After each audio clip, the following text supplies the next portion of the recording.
Employees के लिए user role बनाने के लिए सबसे पहले वेब पर लॉग इन करें। इसके बाद बाईं तरफ दिए गए मेन्यू में सेटअप के अंदर रोल्स पर क्लिक करें। ऐसा करते ही दाईं तरफ की विंडो में पहले से बने हुए यूजर रोल्स की लिस्ट खुल जाएगी। नया रोल बनाने के लिए ऊपर दाईं ओर दिए गए क्रिएट रोल बटन पर क्लिक करें। क्लिक करते ही क्रिएट रोल का फॉर्म खुल जाएगा। सबसे पहले वह प्रोजेक्ट चुनें जिसके अंदर यह रोल बनाना है। फिर रोल का नाम डालें। आप चाहें तो इसका डिस्क्रिप्शन भी दे सकते हैं। इसके बाद इस रोल को दी जाने वाली परमिशन सेट करने के लिए परमिशन बटन पर क्लिक करें। एक नया पॉपअप खुलेगा। इसमें सबसे पहला ऑप्शन है ग्लोबल। इस पर क्लिक करते ही उन सभी परमिशंस की लिस्ट खुल जाएगी जो आपके ऑर्गेनाइजेशन लेवल पर काम करती हैं। इसका मतलब है कि इसमें दिए गए ऑप्शन में किए गए बदलाव आपके सभी प्रोजेक्ट्स पर असर डालेंगे। अब समझते हैं कि यह कैसे काम करता है।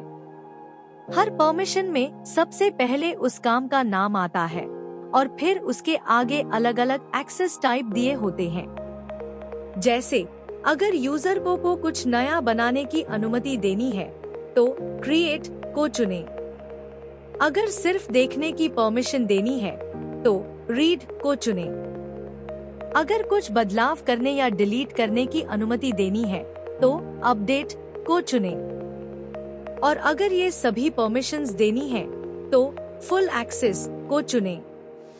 इसी तरह ग्लोबल के ठीक नीचे दिए गए मास्टर्स सेक्शन में जाकर भी आप सभी मास्टर्स से जुड़ी परमिशंस दे सकते हैं। ठीक इसी तरह लीड, इन्वेंट्री और फाइनेंशियल मैनेजमेंट जैसे दूसरे सेक्शंस में भी जरूरी परमिशंस को चुना जा सकता है। सभी जरूरी परमिशंस चुनने के बाद सबसे नीचे दिए गए सबमिट बटन पर क्लिक करें। ऐसा करने पर पॉपअप बंद हो जाएगा। अब क्रिएट रोल फॉर्म पर वापस आकर सबसे नीचे दिए गए क्रिएट बटन पर क्लिक करें। क्लिक करते ही आपका नया यूजर रोल बन जाएगा।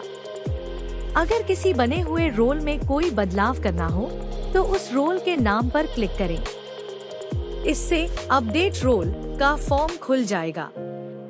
इसमें सभी जरूरी बदलाव करने के बाद नीचे दिए गए अपडेट बटन पर क्लिक करें। आपका रोल नई जानकारी के साथ सेव हो जाएगा। और अगर आप किसी रोल को डिलीट करना चाहते हैं तो आप अपडेट रोल फॉर्म में नीचे दिए गए डिलीट बटन पर क्लिक करके उसे डिलीट भी कर सकते हैं। ध्यान रहे, आप रोल को तभी डिलीट कर पाएंगे जब वह किसी भी यूजर को असाइन नहीं किया गया हो।